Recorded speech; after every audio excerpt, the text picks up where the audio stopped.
1 Coríntios, capítulo 15. A ressurreição de Cristo. Irmãos, quero lembrar-lhes o evangelho que lhes preguei, o qual vocês receberam e no qual estão firmes. Por meio deste evangelho, vocês são salvos, desde que se apeguem firmemente à palavra que lhes preguei. Caso contrário, vocês têm crido em vão. Pois o que primeiramente lhes transmiti foi o que recebi, que Cristo morreu pelos nossos pecados, segundo as Escrituras. Foi sepultado e ressuscitou no terceiro dia, segundo as Escrituras. E apareceu a Pedro e depois aos 12. Depois disso, apareceu a mais de 500 irmãos de uma só vez, a maioria dos quais ainda vive, embora alguns já tenham adormecido. Depois apareceu a Tiago e então a todos os apóstolos. Depois destes, apareceu também a mim, como a um que nasceu fora do tempo. Pois sou o menor dos apóstolos e nem sequer mereço ser chamado apóstolo, porque persegui a igreja de Deus. Mas pela graça de Deus, sou o que sou, e sua graça para comigo não foi inútil. Antes, trabalhei mais do que todos eles. Contudo, não eu, mas a graça de Deus comigo. Portanto, quer tenha sido eu, quer tenha sido eles, é isso que pregamos. E é isto que vocês creram. A ressurreição dentre os mortos. Ora, se está sendo pregado que Cristo ressuscitou dentre os mortos, como alguns de vocês estão dizendo que não existe ressurreição dos mortos? Se não há ressurreição dos mortos, nem Cristo ressuscitou. E se Cristo não ressuscitou, é inútil a nossa pregação, como também é inútil a fé que vocês têm. Mais que isso, seremos considerados falsas testemunhas de Deus, pois contra ele testemunhamos que ressuscitou a Cristo dentre os mortos. Mas se de fato os mortos não ressuscitam, ele também não ressuscitou a Cristo. Pois se os mortos não ressuscitam, nem mesmo Cristo ressuscitou. E se Cristo não ressuscitou, inútil é a fé que vocês têm, e ainda estão em seus pecados. Neste caso, também os que dormiram em Cristo estão perdidos. Se é somente para esta vida que temos esperança em Cristo, somos de todos os homens, os mais dignos de compaixão. Mas, de fato, Cristo ressuscitou dentre os mortos, sendo ele as primícias dentre aqueles que dormiram. Visto que a morte veio por meio de um só homem, também a ressurreição dos mortos veio por meio de um só homem. Pois da mesma forma como em Adão todos morrem, em Cristo todos serão vivificados, mas cada um por sua vez. Cristo o primeiro, depois, quando ele vier, os que lhe pertencem. Então virá o fim, quando ele entregar o reino a Deus, o Pai, depois de ter destruído todo o domínio, a autoridade e poder. Pois é necessário que ele reine, até que todos os seus inimigos sejam postos debaixo de seus pés. O último inimigo a ser destruído é a morte, porque ele tudo sujeitou debaixo de seus pés. Ora, quando se diz que tudo lhe foi sujeito, fica claro que isso não inclui o próprio Deus, que tudo submeteu a Cristo. Quando, porém, tudo lhe estiver sujeito, então o próprio Filho se sujeitará àquele que todas as coisas lhe sujeitou, a fim de que Deus seja tudo em todos. Se não há ressurreição, que farão aqueles que se batizam pelos mortos? Se absolutamente os mortos não ressuscitam, por que se batizam por eles? Também nós, por que estamos nos expondo a perigos o tempo todo? Todos os dias enfrento a morte, irmãos. Isto digo pelo orgulho que tenho de vocês em Cristo Jesus, nosso Senhor. Se foi por meras razões humanas que lutei com feras em Éfeso, que ganhei com isso?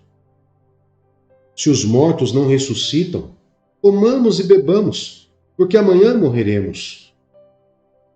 Não se deixe enganar. As más companhias corrompem os bons costumes.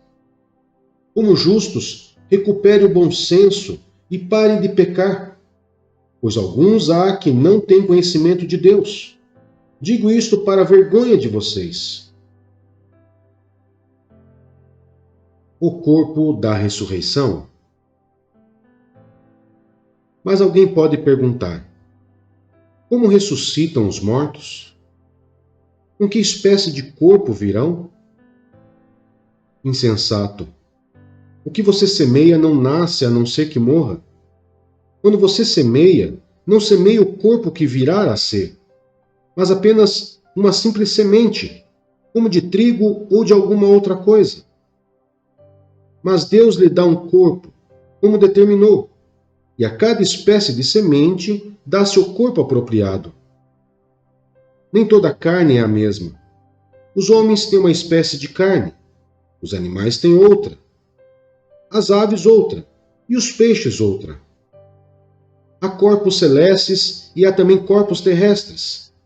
Mas o esplendor dos corpos celestes é um, e o dos corpos terrestres é outro. Um é o esplendor do sol, outro da lua, e outro o das estrelas. E as estrelas diferem em esplendor uma das outras. Assim será com a ressurreição dos mortos. O corpo que é semeado é perecível, e ressuscita imperecível. É semeado em desonra e ressuscita em glória. É semeado em fraqueza e ressuscita em poder. É semeado um corpo natural e ressuscita um corpo espiritual. Se há corpo natural, há também corpo espiritual. Assim está escrito: o primeiro homem, Adão, tornou-se um ser vivente. O último Adão, espírito vivificante. Não foi o espiritual que veio antes, mas o natural. Depois dele, o espiritual. O primeiro homem era do pó da terra, e o segundo homem dos céus. Os que são da terra são semelhantes ao homem terreno, os que são dos céus ao homem celestial. Assim como tivemos a imagem do homem terreno, teremos também a imagem do homem celestial. Irmãos, eu lhes declaro que carne e sangue não podem herdar o reino de Deus. Nem o que é perecível pode herdar o imperecível. Eis que eu lhes digo um mistério. Nem todos dormiremos, mas todos seremos transformados, num momento, num abrir e fechar de olhos, ao som da última trombeta.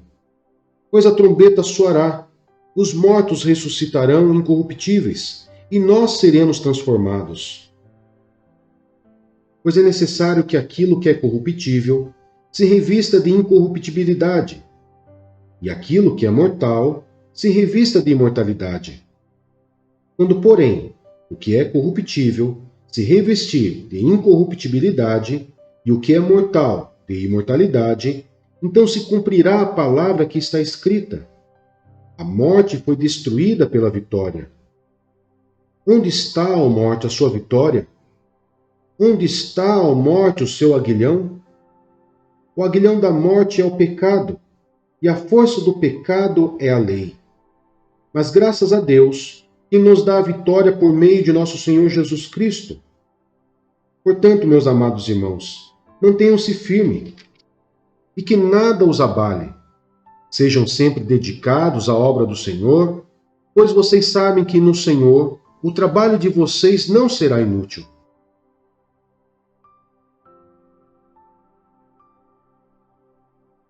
Primeira Coríntios, capítulo 16. A coleta para o povo de Deus. Quanto à coleta para o povo de Deus, façam como ordenei às igrejas da Galácia.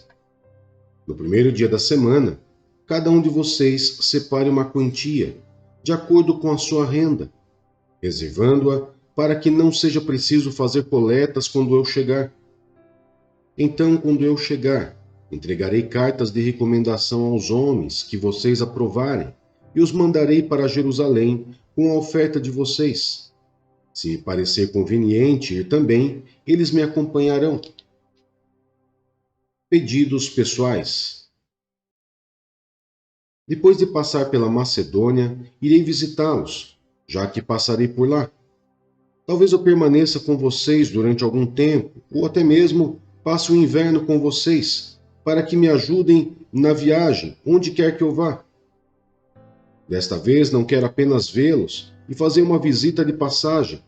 Espero ficar algum tempo com vocês, se o Senhor permitir. Mas permanecerei em Éfeso até o Pentecostes, porque se abriu para mim uma porta ampla e promissora, e há muitos adversários. Se Timóteo for, tomem providência para que ele não tenha nada que temer enquanto estiver com vocês, pois ele trabalha na obra do Senhor, assim como eu. Portanto, ninguém o despreze. Ajudem-no a prosseguir viagem em paz, para que ele possa voltar a mim. E eu estou esperando com os irmãos. Quanto ao irmão Apolo, insisti que fosse com os irmãos visitar vocês.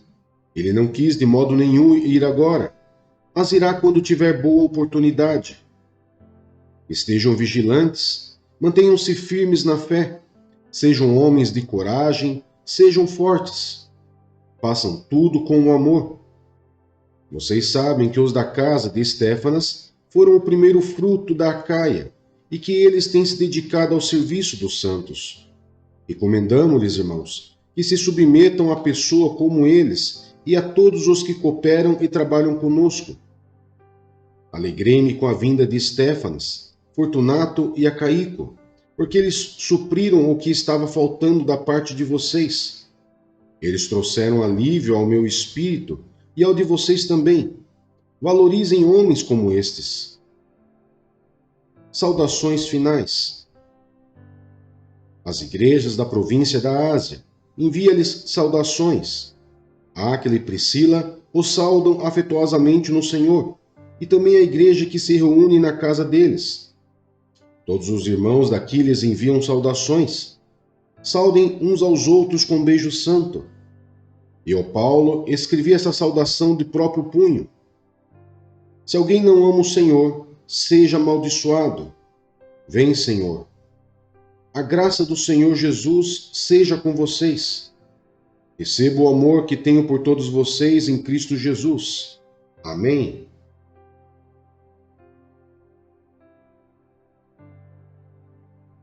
Segunda Coríntios, capítulo 1. Paulo, apóstolo de Cristo Jesus pela vontade de Deus, e o irmão Timóteo, a igreja de Deus que está em Corinto, com todos os santos de toda a Acaia. A vocês, graça e paz da parte de Deus, nosso Pai, e do Senhor Jesus Cristo. Deus é o nosso Consolador. Bendito seja o Deus e Pai de nosso Senhor Jesus Cristo, Pai das misericórdias e Deus de toda consolação, que nos consola em todas as nossas tribulações, para que, com a consolação que recebemos de Deus, possamos consolar os que estão passando por tribulações. Pois assim como os sofrimentos de Cristo transbordam sobre nós, também por meio de Cristo transborda a nossa consolação. Se somos atribulados, é para a consolação e salvação de vocês. Se somos consolados, é para a consolação de vocês, a qual lhes dá paciência para suportarem os mesmos sofrimentos que nós estamos padecendo. E a nossa esperança em relação a vocês está firme, porque sabemos que, da mesma forma como vocês participam dos nossos sofrimentos, participam também da nossa consolação. Irmãos, não queremos que vocês desconheçam as tribulações que sofremos na província da Ásia, as quais foram muito além da nossa capacidade de suportar, ao ponto de perdermos a esperança da própria vida. De fato, já tínhamos sobre nós a sentença de morte, para que não confiássemos em nós mesmos, mas em Deus, que ressuscita os mortos. Ele nos livrou e continuará nos livrando de tal perigo de morte. Nele temos colocado a nossa esperança de que continuará a livrar-nos. enquanto vocês nos ajudam com as suas orações. Assim muitos darão graças por nossa causa, pelo favor a nós concedido em resposta às orações de muitos. Paulo muda seus planos. Este é o nosso orgulho. A nossa consciência dá testemunho de que nos temos conduzido no mundo, especialmente em nosso relacionamento com vocês, com santidade e sinceridade provenientes de Deus, não de acordo com a sabedoria do mundo, mas de acordo com a graça de Deus. Pois nada lhes escrevemos que vocês não sejam capazes de ler ou entender, e espero que, assim como vocês nos entenderam em parte, venham a entender plenamente que podem orgulhar-se de nós, assim como nos orgulharemos de vocês no dia do Senhor Jesus. Confiando nisso, e para que vocês fossem duplamente beneficiados, planejava primeiro visitá-los, em minha ida à Macedônia, e voltar a vocês vindo de lá, para que me ajudassem em minha viagem para a Judéia. Quando planejei isso, será que os fiz levianamente? Ou será que faço meus planos de modo mundano, dizendo ao mesmo tempo sim e não?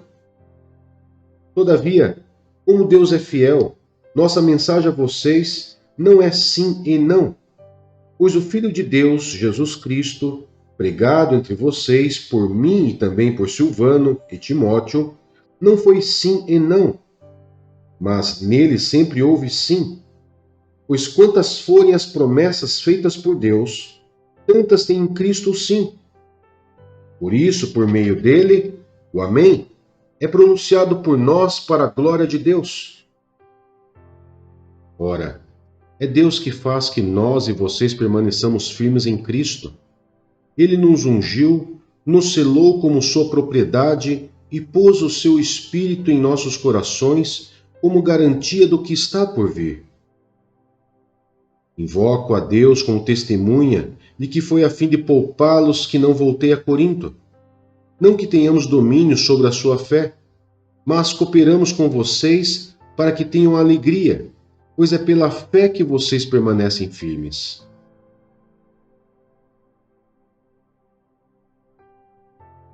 Segunda Coríntios, capítulo 2.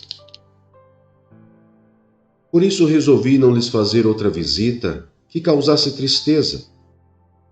Pois se os entristeço, quem me alegrará senão vocês, a quem tenho entristecido? Escrevi como escrevi, para que quando eu for, não seja entristecido por aqueles que deveriam alegrar-me. Estava confiante que todos vocês compartilhariam da minha alegria.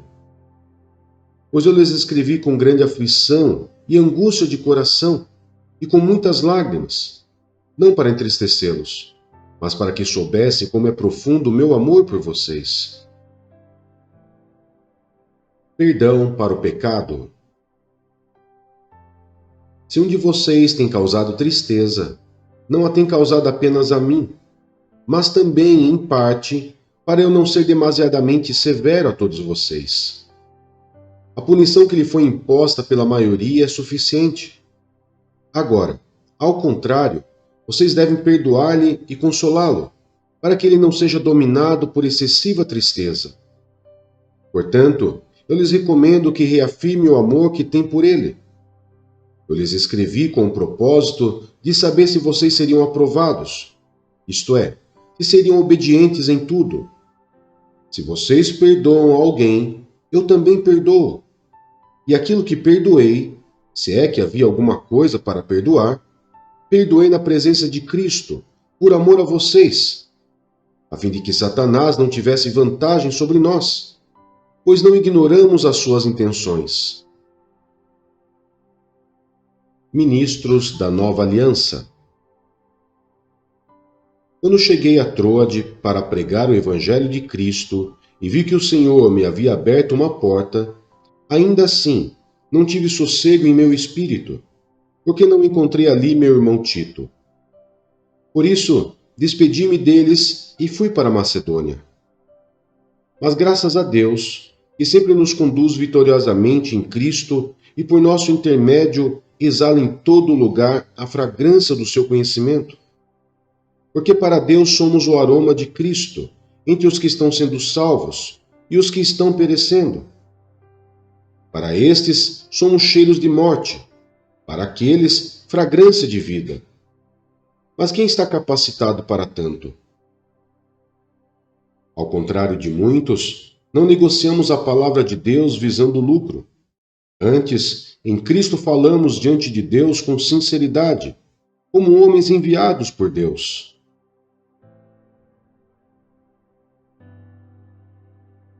Hebreus, capítulo 11. Exemplos de fé. Ora, a fé é a certeza daquilo que esperamos e a prova das coisas que não vemos. Pois foi por meio dela que os antigos receberam bom testemunho. Pela fé, entendemos que o universo foi formado pela palavra de Deus, de modo que aquilo que se vê não foi feito do que é visível. Pela fé, Abel ofereceu a Deus um sacrifício superior ao de Caim. Pela fé, ele foi reconhecido como justo, quando Deus aprovou as suas ofertas. Embora esteja morto, por meio da fé ainda fala. Pela fé, Enoque foi arrebatado, de modo que não experimentou a morte, e já não foi encontrado, porque Deus o havia arrebatado, pois antes de ser arrebatado, recebeu testemunho de que tinha agradado a Deus. Sem fé é impossível agradar a Deus, pois quem dele se aproxima precisa crer que ele existe e que recompensa aqueles que o buscam. Pela fé, Noé, quando avisado a respeito das coisas que ainda não se viam, movido por santo temor, construiu uma arca para salvar sua família.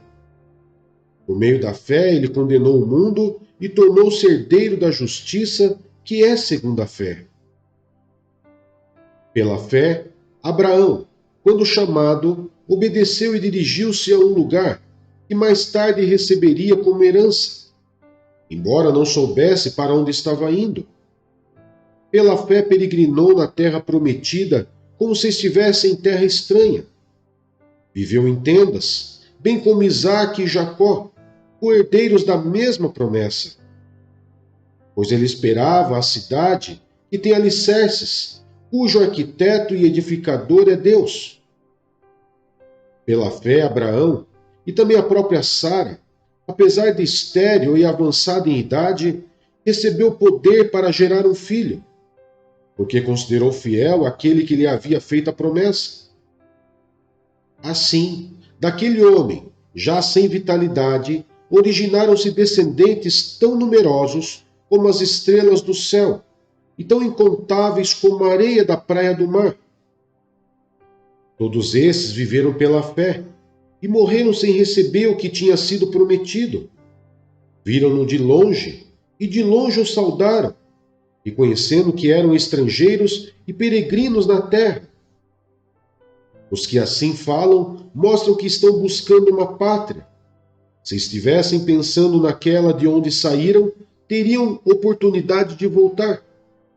Em vez disso, esperavam eles uma pátria melhor, isto é, a pátria celestial. Por essa razão, Deus não se envergonha de ser chamado o Deus deles. Ele lhes preparou uma cidade. Pela fé, Abraão, quando Deus o pôs à prova, ofereceu Isaque como sacrifício. Aquele que havia recebido as promessas estava a ponto de sacrificar o seu único filho, embora Deus lhe tivesse dito: por meio de Isaque, a sua descendência será considerada. Abraão levou em conta que Deus pode ressuscitar os mortos e, figuradamente, recebeu Isaque de volta dentre os mortos. Pela fé, Isaque abençoou Jacó e Esaú, com respeito ao futuro deles. Pela fé, Jacó, à beira da morte, abençoou cada um dos filhos de José e adorou a Deus, apoiado na extremidade do seu bordão. Pela fé, José, no fim da vida, fez menção do êxodo dos israelitas do Egito, e deu instruções acerca dos seus próprios ossos. Pela fé, Moisés, recém-nascido, foi escondido durante 3 meses por seus pais, pois estes viram que ele não era uma criança comum e não temeram o decreto do rei. Pela fé, Moisés, já adulto, recusou ser chamado filho da filha do faraó, preferindo ser maltratado com o povo de Deus e desfrutar os prazeres do pecado durante algum tempo.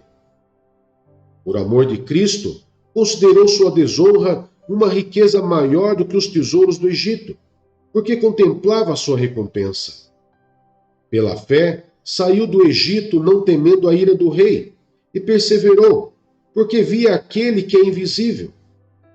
Pela fé, celebrou a Páscoa e fez a aspersão do sangue para que o destruidor não tocasse nos filhos mais velhos dos israelitas. Pela fé, o povo atravessou o Mar Vermelho, como em terra seca, mas quando os egípcios tentaram fazê-lo, morreram afogados. Pela fé caíram os muros de Jericó, depois de serem rodeados durante 7 dias. Pela fé, a prostituta Raabe, por ter acolhido os espiões, não foi morta com os que haviam sido desobedientes. Que mais direi? Não tenho tempo para falar de Gideão, Baraque, Sansão, Jefté, Davi, Samuel e os profetas, os quais pela fé conquistaram reinos, praticaram a justiça, alcançaram o cumprimento de promessas, fecharam a boca de leões, pagaram o poder do fogo e escaparam do fio da espada. Da fraqueza tiraram força, tornaram-se poderosos na batalha e puseram em fuga exércitos estrangeiros. Houve mulheres que pela ressurreição tiveram de voltar os seus mortos. Uns foram torturados e recusaram ser libertados, para poderem alcançar uma ressurreição superior. Outros enfrentaram zombaria e açoites. Outros ainda foram acorrentados e colocados na prisão, pedrejados, cerrados ao meio, postos à prova, mortos ao fio da espada. Andaram errantes, vestidos de pele de ovelhas e de cabras, necessitados, afligidos e maltratados. O mundo não era digno deles. Vagaram pelos desertos e montes, pelas cavernas e grutas. Todos esses receberam bom testemunho por meio da fé. No entanto, nenhum deles recebeu o que havia sido prometido. Deus havia planejado algo melhor para nós, para que conosco fossem eles aperfeiçoados.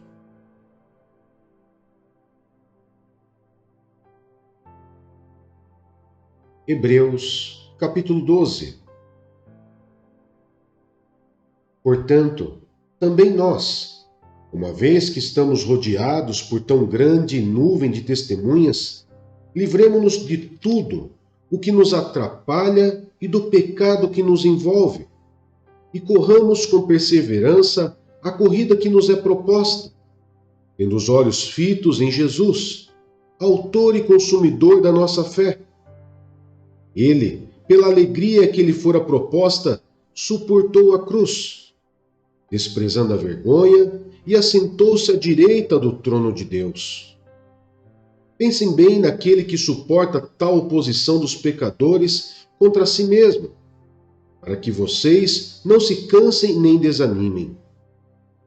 Na luta contra o pecado, vocês ainda não resistiram até o ponto de derramar o próprio sangue. Vocês se esqueceram da palavra de ânimo que ele lhes dirige como a filhos? Meu filho, não despreze a disciplina do Senhor, nem se magoe com a sua repreensão, pois o Senhor disciplina a quem ama e castiga todo aquele a quem aceita como filho. Suportem as dificuldades, recebendo-as como disciplina. Deus os trata como filhos. Ora, qual filho que não é disciplinado por seu pai? Se vocês não são disciplinados, e a disciplina é para todos os filhos, então vocês não são filhos legítimos, mas sim ilegítimos. Além disso, tínhamos pais humanos que que nos disciplinavam, e nós os respeitávamos.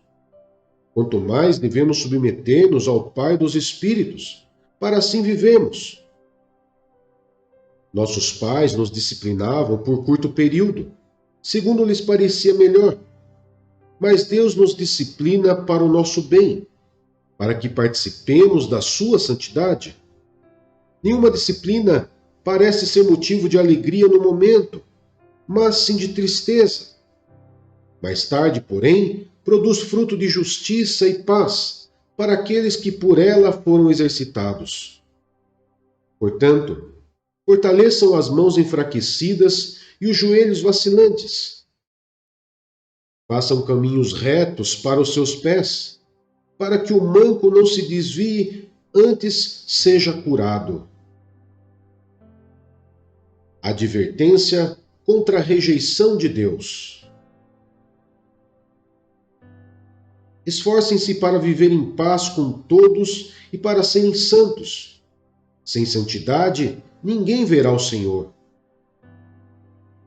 Cuidem que ninguém se exclua da graça de Deus, que nenhuma raiz de amargura brote e cause perturbação, contaminando muitos. E não haja nenhum imoral ou profano, como Esaú, que por uma única refeição vendeu os seus direitos de herança como o filho mais velho. Como vocês sabem, posteriormente, quando quis herdar a bênção, foi rejeitado e não teve como alterar a sua decisão, embora buscasse a bênção com lágrimas. Vocês não chegaram ao monte que se podia tocar e que estava em chamas, nem as trevas, a escuridão, nem a tempestade, ao soar da trombeta e ao som das palavras tais, que os ouvintes rogaram que nada mais lhe fosse dito, pois não podiam suportar o que lhes estava sendo ordenado. Até um animal, se tocar no monte, deve ser apedrejado. O espetáculo era tão terrível que até Moisés disse: "Estou apavorado e trêmulo." Mas vocês chegaram ao Monte Sião, a Jerusalém Celestial, a cidade do Deus vivo. Chegaram aos milhares de anjos em alegre reunião, a igreja dos primogênitos, cujos nomes estão escritos nos céus. Vocês chegaram a Deus, juiz de todos os homens, aos espíritos dos justos aperfeiçoados, a Jesus, mediador de uma nova aliança, e ao sangue aspergido, que fala melhor do que o sangue de Abel. Cuidado, não rejeitem aquele que fala. Se os que recusaram a ouvir aquele que os advertia na terra não escaparam, quanto mais nós, se nos desviarmos daquele que nos adverte dos céus. Aquele cuja voz outrora abalou a terra, agora promete: ainda uma vez abalarei não apenas a terra, mas também o céu. As palavras "ainda uma vez" indica a remoção do que pode ser abalado, isto é, coisas criadas, de forma que permaneça o que não pode ser abalado. Portanto, já que estamos recebendo um reino inabalável, sejamos agradecidos e assim adoremos a Deus de modo aceitável, com reverência e temor, pois o nosso Deus é fogo consumidor.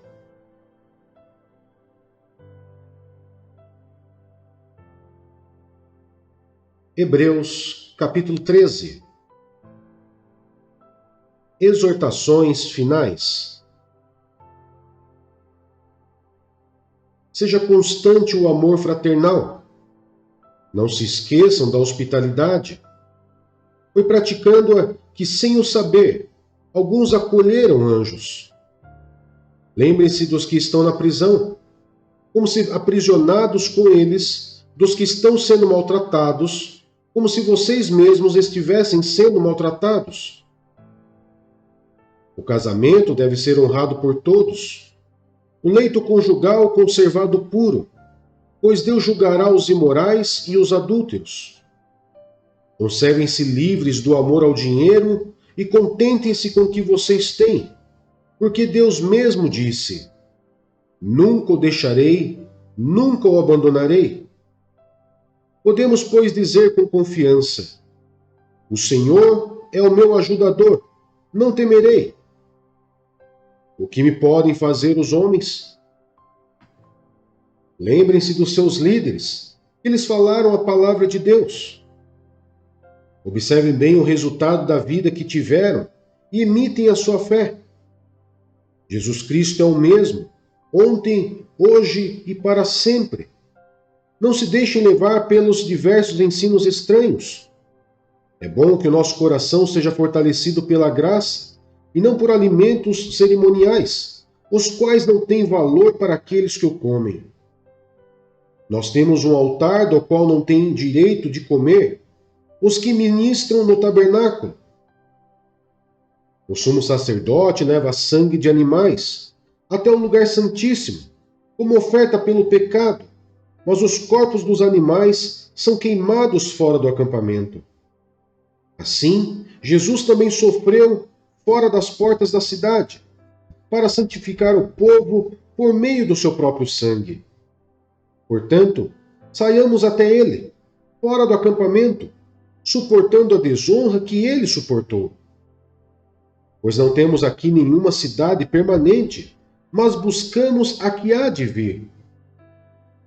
Por meio de Jesus, portanto, ofereçamos continuamente a Deus um sacrifício de louvor, que é fruto de lábios que confessam o seu nome.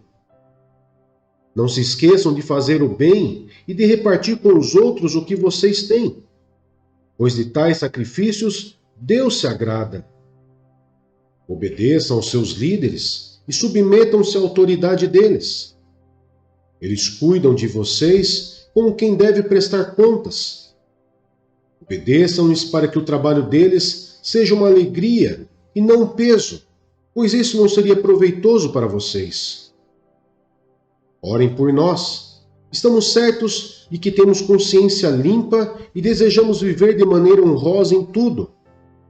Particularmente, recomendo-lhes que orem, para que eu lhes seja restituído em breve.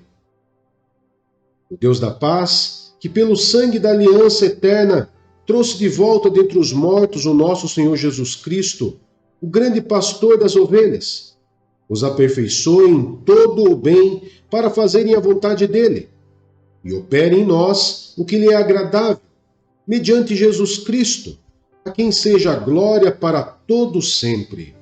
Amém. Irmãos, peço-lhes que suportem a minha palavra de exortação. Na verdade, o que eu lhes escrevi é pouco. Quero que saibam que o nosso irmão Timóteo foi posto em liberdade. Se ele chegar logo, irei vê-lo com ele.